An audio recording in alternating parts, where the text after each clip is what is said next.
Assalamualaikum warahmatullahi wabarakatuh. Masih bersama sahabat nakes meraih impian ya. Bidan Osi akan bahas-bahas soal lagi nih hari ini tentang part apa ya kira-kira. Nah teman-teman yang belum mampir di akunnya sahabat nakes mampir dulu biar dapat informasi terkini ya dari sahabat nakes sendiri tentang apa SKB, Hukum atau P3K ya. Buat teman-teman yang belum dapat referensi lebih banyak lagi tentang soal tepat persalinan, yuk ikutin videonya sampai akhir. Jangan lupa subscribe dan like jika teman-teman merasa video ini bermanfaat. Oke, kita lanjut ke soal yang pertama.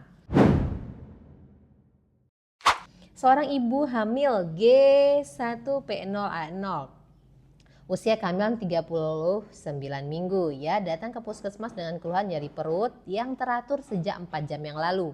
Hasil pemeriksaan VT-nya didapatkan pembukaan serviks 4 cm ya, lendir bercampur darah, kepala janin hot 2, his 3 kali dalam 10 menit masing-masing 40 detik. Apakah tahap persalinan ibu tersebut? Nah, masih ingat ya, untuk kala 1 itu terhitung kala 1 itu 0 sampai dengan 10 cm.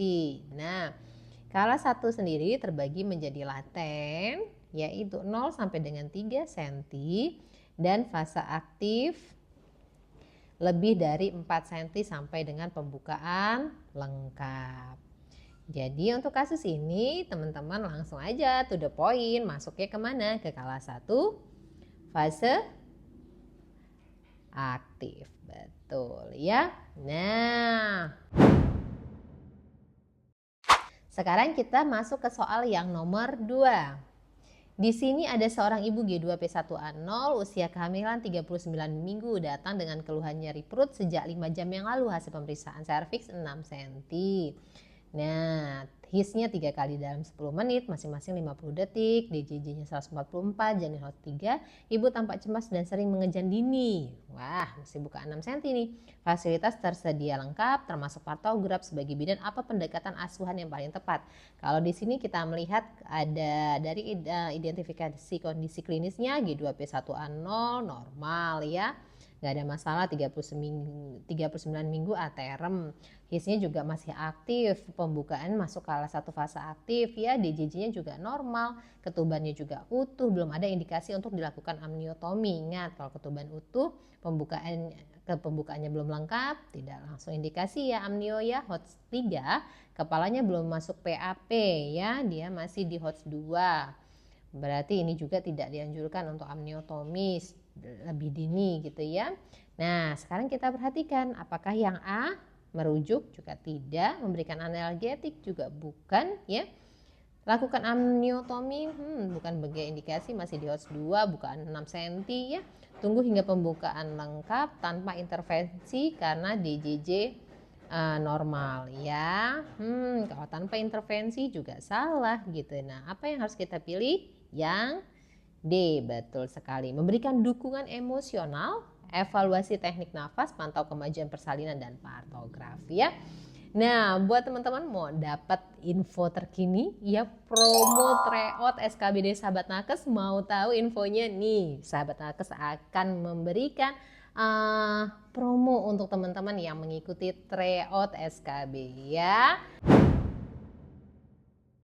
Yuk kita langsung masuk ke video yang berikutnya, ke soal berikutnya, soal nomor 3. Di sini ada seorang ibu G3P2A0 ya, 39 minggu menjalani persalinan spontan. Bayi lahir pukul 15.30, menangis kuat, tonus otot baik dan segera diletakkan di dada ibu untuk kontak kulit ke kulit. Tali pusat masih belum dipotong. Saat ini bidan bersiap untuk memberikan injeksi oksitosin. Apakah tindakan yang paling tepat yang harus dilakukan? Untuk yang pertama kita pilihan A ya, segera memotong tali pusat untuk mempercepat pelepasan plasenta. Ini tidak sesuai dengan prinsip delay cord clamping ya. Jadi kita tidak segera untuk memotong tali pusat. Nah, kalau yang untuk B, apakah memberikan oksitosin langsung itu belum prioritas karena sebelum pemotongan tali pusat. Juga B tidak masuk prioritasnya. C, menunda penjepitan dan pemotongan tali pusat sambil memastikan bayi tetap skin to skin. Ya, ini jawabannya ya, menunda. Nanti coba kita lihat yang di dulu. Mendorong plasenta keluar secara aktif juga bukan. Melakukan eksplorasi jalan lahir untuk memastikan tidak adanya laserasi, melakukan eksplorasi jalan lahir untuk memastikan tidak ada laserasi. Bukan dilakukan setelah ini, setelah kala 3 selesai ini ya. Nah, berarti apa yang dilakukan? Menunda penjepitan sesuai dengan setelah bayi lahir, prioritas utama adalah memastikan IMD dan kontak ke kulit serta menunda penjepitan 1-3 menit ya. Kecuali ada indikasi medis. Berarti jawabannya adalah C. Oke, soal yang terakhir, seorang ibu masuk ke G3P3 G3P2A0 maksudnya ini ya. Oke, baru saja melahirkan spontan di puskesmas. Setelah lahir plasenta dilakukan pemeriksaan jalan lahir, ditemukan laserasi derajat 2. Ibu dalam kondisi sadar, stabil, bersedia dijahit.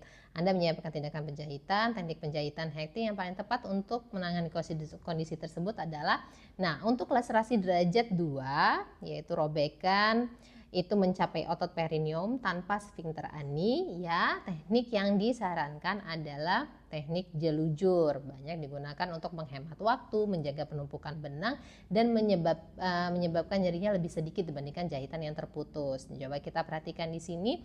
Ingat, kalau jahitan jelujur itu fokusnya ke otot perineum, mukosa, dan kulit perineum ya. Kita perhatikan jawaban mana yang benar nih. Jahitan jelujur lapis demi, nih yang C.